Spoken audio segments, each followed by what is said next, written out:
ಎಲ್ಲರಿಗೂ ಕೋಶ ಟ್ರೇಡರ್ಗೆ ಸ್ವಾಗತ. ಟ್ರ್ಯಾಪಿಂಗ್ ಅಂದರೆ ಏನು, ಟ್ರ್ಯಾಪಿಂಗ್ ಡೇ ಅಂದರೆ ಏನು, ಯಾವಾಗೆಲ್ಲ ಮಾರ್ಕೆಟನ್ನು ಟ್ರ್ಯಾಪ್ ಮಾಡೋಕ್ಕೆ ಶುರು ಮಾಡ್ತಾರೆ ಆ್ಯಂಡ್ ಎಲ್ಲಿ ಜಾಸ್ತಿ ಟ್ರ್ಯಾಪ್ ಮಾಡ್ತಾರೆ. ಸೊ ಮಾರ್ಕೆಟನ್ನು ಟ್ರ್ಯಾಪ್ ಮಾಡಲಿಕ್ಕೂ ಕರೆಕ್ಟಾಗಿರೋ ಜಾಗ ಬೇಕು ಆ್ಯಂಡ್ ಕರೆಕ್ಟಾಗಿರೋ ಸಿಸ್ಟಮ್ ಬೇಕು. ಇಲ್ಲಿದ್ರೆ ಅವ್ರ ಕೈಯಲ್ಲಿ ಟ್ರ್ಯಾಪ್ ಮಾಡಲಿಕ್ಕೆ ಆಗಲ್ಲ ಅಲ್ವಾ. ಈಗ ನಿಮ್ಮ ಹತ್ರ ಬೈ ಮಾಡಿಸ್ಬೇಕಂದ್ರೆ ಅವ್ರು ಏನು ಮಾಡಬೇಕು, ಅವ್ರು ಸೆಲ್ ಮಾಡಬೇಕು. ಅವ್ರು ಸೆಲ್ ಮಾಡಬೇಕಂದ್ರೆ ನಿಮ್ಮನ್ನು ಬೈ ಮಾಡಿಸ್ಬೇಕು. ಸೊ ನಿಮಗೆ ಅವರು ಸಿಯನ್ನು ಸೆಲ್ ಮಾಡಿಸ್ಬೇಕು ಅಂತಿದ್ರೆ ಮಾರ್ಕೆಟನ್ನು ಏನು ಮಾಡಬೇಕು, ಮಾರ್ಕೆಟನ್ನು ಅಪ್ ಮೂಮೆಂಟಲ್ಲಿ ತೊಗೊಂಡೋಗ್ಬೇಕು. ನೀವು ಅವಾಗ ಸಿ ತಗೊಳ್ತೀರಿ, ನಿಮಗೆ ನಾವು ಸೆಲ್ ಮಾಡಿಸ್ಬೋದು.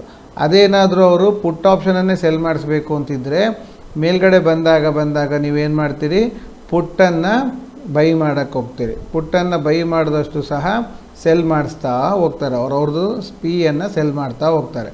ಸೊ ಇದು ಮಾಡೋಕ್ಕೆ ಮಾರ್ಕೆಟನ್ನು ಕರೆಕ್ಟಾಗಿರೋ ಜಾಗದಲ್ಲಿ ತಂದು ಕೂರಿಸ್ಬೇಕು. ಇಲ್ಲದಿದ್ದರೆ ನೀವು ಯಾರೂ ಟ್ರ್ಯಾಪ್ ಆಗೋಕ್ಕಾಗಲ್ಲ. ಸೊ ಟ್ರ್ಯಾಪ್ ಮಾಡಬೇಕು ಅನ್ನೋದಕ್ಕೋಸ್ಕರ ಅವ್ರು ಏನು ಮಾಡ್ತಾರೆ, ಇಂಥ ಗ್ಯಾಪ್ ಇರುತ್ತೆ ನೋಡಿ, ಇಂಥ ಗ್ಯಾಪ್ ಎಲ್ಲರಿಗೂ ಗೊತ್ತಿರುತ್ತೆ. ಈ ಗ್ಯಾಪ್ ಇದೆ ಇಲ್ಲಿ. ಸೊ ಮಾರ್ಕೆಟು ಈ ಗ್ಯಾಪನ್ನು ಫಿಲ್ ಮಾಡೋಕ್ಕೆ ಬರುತ್ತೆ.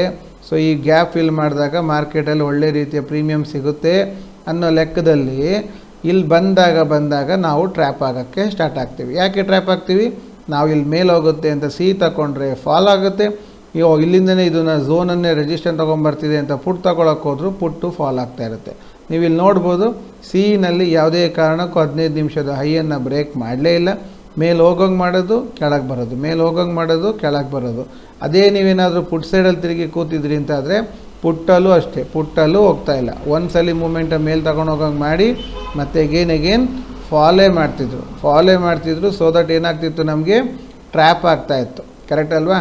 ಸೊ ಇಂಥ ಒಂದು ಟ್ರ್ಯಾಪಿಂಗ್ ಮಾರ್ಕೆಟನ್ನು ಅವ್ರು ಕ್ರಿಯೇಟ್ ಮಾಡೋ ಜಾಗ ಯಾವುದು, ಒಂದು ಇಂಥ ಗ್ಯಾಪು, ಎರಡನೇದು ಯಾವುದು ಸೈಕಾಲಜಿಕಲ್ ಲೆವೆಲು. ಈಗ 26,000 ಸೈಕಾಲಜಿಕಲ್ ಲೆವೆಲ್. ಸೊ 25,980ರಿಂದ 26,000 ಸೈಕಾಲಜಿಕಲ್ ಲೆವೆಲು ಹೌದು. ಅದೇ ಥರ ಈ ಗ್ಯಾಪ್ ಫಿಲ್ಲಿಂಗು ಹೌದು. ಸೊ ನಮ್ಮ ತಲೆಯಲ್ಲಿ ಏನು ಬರುತ್ತೆ, ಇವತ್ತು ಗ್ಯಾಪ್ ಅಪ್ ಆಗಿರುವಂತಹ ಮಾರ್ಕೆಟು ಪಾಸಿಟಿವ್ ಆಗಿದೆ. ಸೊ ಈಗ ಮೇಲೆ ತಗೊಂಡು ಹೋಗ್ಬೋದು ಅಂತ ನಾವು ಆಲೋಚನೆ ಮಾಡಿದ್ರೆ ಅವನು ಇದನ್ನು ದಾಟೋದು ಇಲ್ಲ. ಇಲ್ಲಿಂದ ಸೆಲ್ಲಿಂಗು, ಇಲ್ಲಿಂದ ಬೈಯಿಂಗು, ಎರಡೂ ಜನ ಸೇರ್ಕೊಂಡು ತಾಳಮದ್ದಳೆ ಅಂತ ಮಾಡ್ತಾರೆ ನಮ್ಮೂರಲ್ಲಿ. ಸೊ ತಾಳಮದ್ದಳೆ ಮಾಡಿ ಇದನ್ನು ಟೋಟಲಾಗಿ ಮಾರ್ಕೆಟನ್ನು ಸ್ಟಕ್ ಮಾಡಿರ್ತಾರೆ. ಇದರಲ್ಲಿ ಟ್ರ್ಯಾಪ್ ಆಗೋರು ಯಾರು ಅಂತ ಹೇಳಿದ್ರೆ ರಿಟೇಲರ್ಸ್ಗಳು. ಏನು ಮಾಡ್ತಿರ್ತೀವಿ ನಾವು, ಇಲ್ಲ ಫಾಲ್ ಆಗುತ್ತೆ ಅಂತ ಪುಟ್ ಬೈ ಮಾಡ್ತೀವಿ, ಒಂದು ಗ್ರೀನಲ್ಲಿ ಹೈಯಲ್ಲಿ ತಗೊಳ್ತೀವಿ, ಸ್ಟಾಪ್ ಲಾಸ್ ಆಗುತ್ತೆ. ಸೊ ಇದು ಸ್ಟಾಪ್ ಲಾಸ್ ಆಯ್ತಲ್ಲ ಅಂತ ಸಿ ಕಡೆ ಹೋಗ್ತೀವಿ. ಸೊ ಸ್ಟಾಪ್ ಲಾಸ್ ಆಗೋ ಹೊತ್ತಿಗೆ ನಾವು ಬಂದು ಸಿ ಕಡೆ ಹೋದಾಗ ಸಿ ಆಲ್ರೆಡಿ ಹೈಯಲ್ಲಿರುತ್ತೆ. ನಾವು ಯಾಕಂದರೆ ಅಲ್ಲಿ ಸ್ಟಾಪ್ ಲಾಸ್ ಆದ ಮೇಲಿಂದ ಬರ್ತೀವಿ. ಬಂದಾಗ ಏನಾಯಿತು, ಸಿ ಯು ಫಾಲ್ ಆಯಿತು. ಸೊ ಸಿನಲ್ಲಿ ಲಾಸ್ ಆಯಿತು ಅಂತ ಹೇಳಿದ ತಕ್ಷಣ ನಾವು ತಿರ್ಗಾ ಏನು ಮಾಡ್ತೀವಿ, ಸಿ ಎಲ್ಲ ಅದು ಪಿ ಎ ಹೋಗ್ತಾ ಇದೆ ಅಂತ ಹೇಳ್ಕೊಂಡು ತಿರ್ಗಾ ಯೂಟರ್ನ್ ನೋಡ್ಕೊಂಡು ಬಂದಾಗ ನಾವು ತಿರ್ಗಾ ಎತ್ತರದಲ್ಲೇ ತಗೊಂಡಿರ್ತೀವಿ. ಅಥವಾ ಅತಿ ಬುದ್ಧಿವಂತಿಕೆ ಈ ಸಲ ಮಾಡಿ ರೀಟೆಸ್ಟಿಗೆ ತಗೊಳ್ತೀನಿ ಅಂತೇಳಿ ಪ್ಲ್ಯಾನ್ ಮಾಡ್ಕೊಂಡು ರೀಟೆಸ್ಟ್ ಮಾಡೋಕ್ಕೆ ಹೋಗ್ತೀವಿ. ಆ ರೀಟೆಸ್ಟಲ್ಲೂ ಅದನ್ನು ಫೇಲಿಯರ್ ಮಾಡಿ ಸ್ಟಾಪ್ ಲಾಸನ್ನು ಇಟ್ಟು ಮಾಡಿಸ್ತಾರೆ. ಸೊ ಈಗ ಏನಾಯಿತು, ನಮಗೆ ಆ ಕಡೆನಲ್ಲ ಈ ಕಡೆನಲ್ಲ ಅಂತ ನಾವು ಗಿರ್ಗಿಟ್ಲೆ ತಿರುಗಿಸ್ತಾ ಕೂತಿರ್ತೀವಿ. ಗಿರ್ಗಿಟ್ಲೆ ತಿರುಗೋಕೆ ಗೊತ್ತಿರುತ್ತಲ್ಲ, ಈ ಕಡೆಯಿಂದ ಸಿಯಿಂದ ಪಿಗೆ ಹೋಗೋದು, ತಿರ್ಗಾ ಪಿಯಿಂದ ಸಿಗೆ ಬರೋದು. ಇದೇ ಥರ ಮಾಡಿ ಒಂದು ಟ್ರೇಡ್ ಮಾಡೋ ಜಾಗದಲ್ಲಿ ಪಕ್ಕದಲ್ಲಿ ಒಂದು 2 ಸೊನ್ನೆಗಳನ್ನು ಹಾಕ್ಕೊಂಡು 100 ಟ್ರೇಡನ್ನು ಮಾಡ್ತೀವಿ. ಒಂದೊಂದು ಟ್ರೇಡಲ್ಲಿ ಕಮ್ಮಿ ಅಂದರೂ ಒಂದು 10 ರೂಪಾಯಿಯಿಂದ ಲಾಸ್ ಅಂತ ಇಟ್ಟಿರ್ತೀವಿ. ಬಟ್ 10 ರೂಪಾಯಿ ಲಾಸಿಗೆ ನಾವು ಕೊಡಲ್ಲ. 2 ರೂಪಾಯಲ್ಲಿ ಮೈನಸ್ ಆಗ್ತಿದ್ದಂಗೆ ಹೊರಗೆ ಬರ್ತಾ ಇರ್ತೀವಿ. 100 ಏನಂತ ಹೇಳಾಗುತ್ತೆ ಅಂದರೆ ಲಾಟ್ಗಳನ್ನು ಇನ್ಕ್ರೀಸ್ ಮಾಡಿ ಆಗಿರ್ತದೆ. ಅಂದರೆ ಒಂದು ಲಾಟಲ್ಲಾದ ಲಾಸನ್ನು 4 ಲಾಟ್ ಅಕೌಂಟ್ ಮಾಡಿರ್ತೀವಿ. 4 ಲಾಟನ್ನು ರಿಜೆಕ್ಟ್ ಮಾಡಲಿಕ್ಕೆ 8 ಹಾಕ್ತೀವಿ. 8 ಸರಿ ಮಾಡಲಿಕ್ಕೆ 18 ಹಾಕ್ತೀವಿ.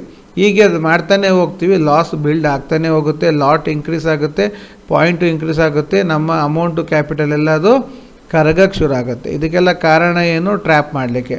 ಅವ್ರಿಗೆ ಬೇಕಾಗುವಷ್ಟು ಕ್ವಾಂಟಿಟಿಗಳನ್ನು ಅವ್ರು ತಗೊಳ್ತಾ ಇರ್ತಾರೆ ನೋಡಿ. ಅವ್ರು ಸೆಲ್ ಮಾಡ್ತಾನೆ ಇದ್ದಾರೆ, ಆಟೋಮೆಟಿಕ್ಕಾಗಿ ಪುಟ್ಟನ್ನು ಕೆಳಗೆ ತಗೊಂಡು ಹೋಗ್ತಾ ಇದ್ದಾರೆ. ನಮ್ಮ ತಲೆಯಲ್ಲಿ ಏನಿರುತ್ತೆ, ಇಷ್ಟು ಮೇಲ್ಗಡೆ ಬಂದಿದೆ ಮಾರ್ಕೆಟು, ಇನ್ನು ಫಾಲ್ ಆಗುತ್ತೆ ಅಂತ ಪುಟ್ ತಗೊಳ್ತಾನೆ ಇರ್ತೀವಿ.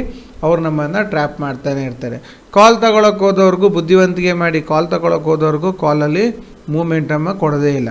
ಸೊ ಇಂಥ ದಿನಗಳನ್ನು ನಾವು ನೋ ಟ್ರೇಡಿಂಗ್ ಡೇ ಅಂತ ಹೇಳ್ತೀವಿ. ನೋ ಟ್ರೇಡಿಂಗ್ ಡೇ ಅಂದರೆ ಅದು ಕ್ಲಿಯರಾಗಿ ಗೊತ್ತಾಗೋಯ್ತು ಅಂದ್ರೆ ಬೆಳಿಗ್ಗೆನೇ ಇವತ್ತು ಮಾರ್ಕೆಟ್ ಸರಿ ಇಲ್ಲ, ನಾವು ಕ್ಲೋಸ್ ಮಾಡೋಣ, ಸುಮ್ಮನೆ ಕೂತ್ಕೊಳ್ಳೋಣ ಅಂತ ಯಾರು ಕೂತಿರ್ತಾರೋ ಅವರು ಮಾತ್ರ ಸಕ್ಸಸ್ಫುಲ್ ಆಗೋಕ್ಕೆ ಸಾಧ್ಯ ಇದೆ.